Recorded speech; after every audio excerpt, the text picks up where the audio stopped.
Thank you to the Jewish Confederation of Ukraine, the Center for Jewish Impact, and the Combat Anti-Semitism Movement for organizing this important event on the occasion of the 30th anniversary of the establishment of diplomatic relations between Israel and Ukraine.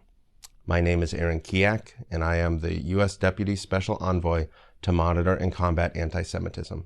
It is a pleasure to be with you here virtually alongside such distinguished leaders dedicated to the global fight against anti-Semitism to discuss the most pressing issues facing Jewish communities.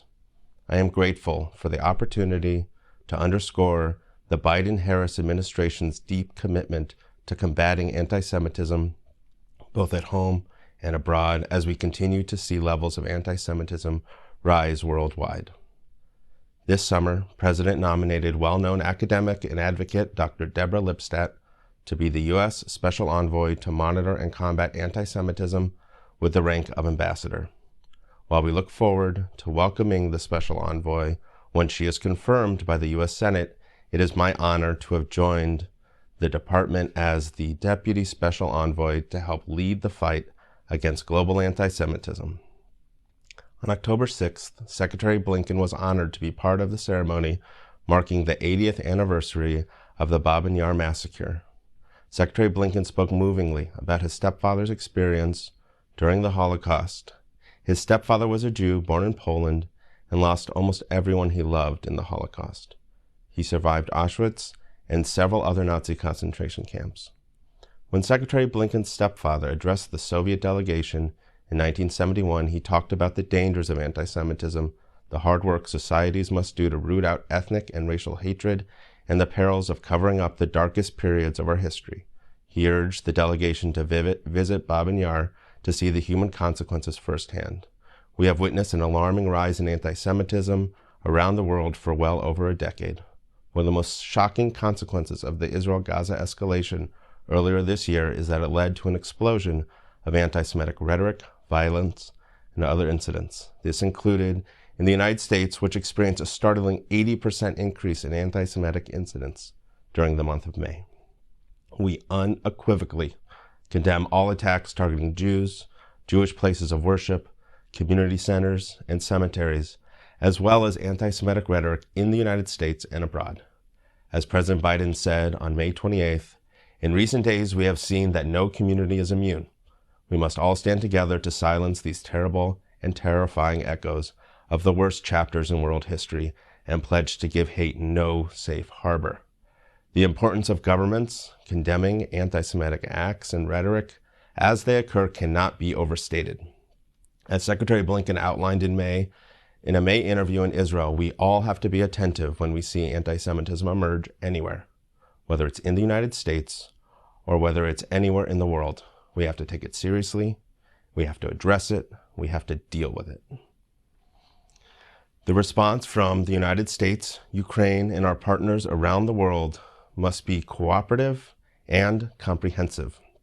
The United States' priorities, including working together to condemn and counter anti-Semitism whenever and wherever it occurs, whether online or offline, ensuring physical security for Jewish communities, the investigation and prosecution of hate crimes, educating the public, especially youth, countering Holocaust denial and distortion, and urging countries to appoint anti-Semitism coordinators and to embrace and apply the International Holocaust Remembrance Alliance working definition of anti-Semitism inclusive of its examples. The Ukrainian Parliament's adoption of the law on preventing and countering anti-Semitism in September is a step towards this goal, and we urge the Ukrainian government to join IRA as an observer. IRA, among other things, is a forum of like-minded countries to strengthen efforts to promote education, remembrance, and research about the Holocaust.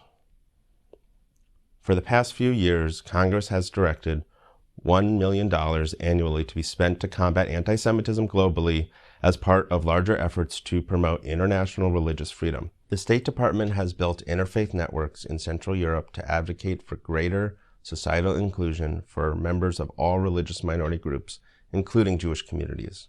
We have supported civil society organizations in Europe to counter hate speech online by posting positive messages and memes to fight intolerance and xenophobia towards religious, and marginalized communities. These efforts help raise awareness for the problem, debunk inflammatory rhetoric, and advance effective counter-narratives. At the Malmö Forum in Sweden in October, Secretary of State Blinken announced 3 meaningful and concrete national pledges which will build on our previous work so that the memories of those murdered in the Holocaust will be accurately remembered, and we will continue to work toward a world free of anti-Semitism and other forms of hate. These include a $1 million funding opportunity for a program to counter online anti-Semitic hate speech in the Middle East and North Africa, a series of international visitor leadership programs with a dual focus on confronting and countering Holocaust distortion and anti-Semitism in North Africa, the Middle East, Europe, and Latin America to engage in innovative problem-solving and share expertise and strategies with foreign government officials, teachers, community, educators, law enforcement, prosecutors, judges, faith leaders, and civil society representatives.